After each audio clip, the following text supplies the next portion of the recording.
السلام علیکم ملګرو، حکمت جان یم. امید لرم چې ټول به روغ او جوړ یو د ژوند په موضوع کې به ملګرو تاسو به ته د سیټ کې د تصویر ښکاري دا جنۍ د 25 دن بعد د واده نه 25 دن بعد زهر یې خوړلی دي او ځان یې وژلی دی. دا ځان یې څه له وژلی دی او کومه داسې وجه راغله په کور کې چې دوی ځان ووژلو. دا د واده نه مخکې د یو هلک سره کانټیک و، په موبایل باندې رابطه کوله. صحیح ده. زمون خلک خو نن سبا داسې دي چې بس په موبایل چا سره کانټیک کوي، که هر څه یې بس وایي چې بس زه پرېږده خو بس چې خوښه وي مینه یې ورسره وي بس واده ورسره وکړي.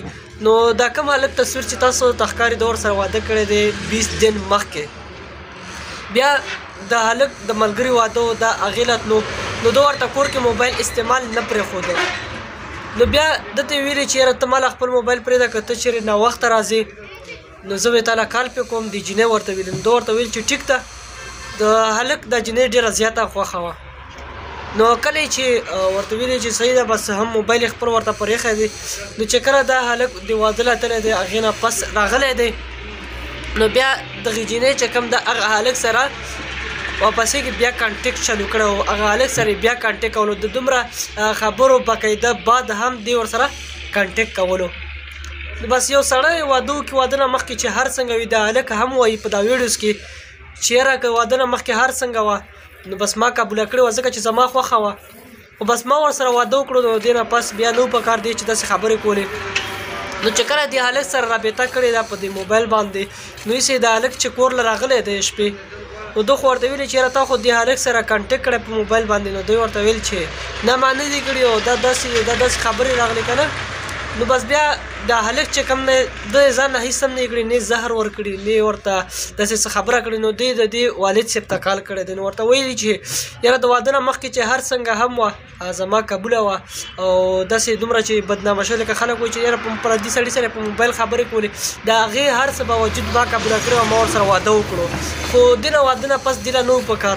نو هغه ورته ویلي چې ښه زه صحیح ده بس زه به یې پوه کړم، د دې لپاره ورته کال کړی چې یاره زه به دا پلار مې ورته لږ نصیحت وکړي. نو هغه چې کله والد صاحب ورته نصیحت کړه نو یې دې بیا واپس زهر خوړلی او ځان یې وژلی دی. نو ډېر ملګري به دې ځای کې دا وایي چې دا د چا غلطي ده، دا د دې خاوند غلطي وه، اصل یې ورته موبایل کور کې پرېښو. هغه زموږ مشران وایي که نه، وایي چې که کور لپاره موبایل اخلي که نه، نن سبا زموږ په کور کې مشران وایي که نه، وایي چې ښځې له کور له موبایل اخلي که نه نو اول ته دیوالونه وران که.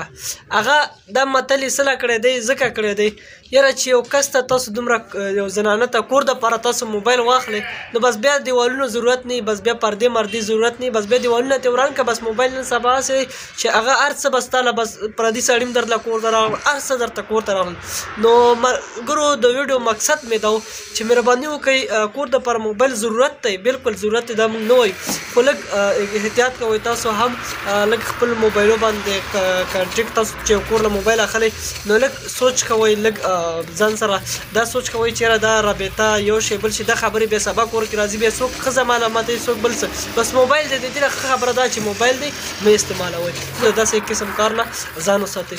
ملګرو نور چې هر چېرته هم یې الله خوشحاله او بدله نور راکړي، مال اجازت د الله په امان.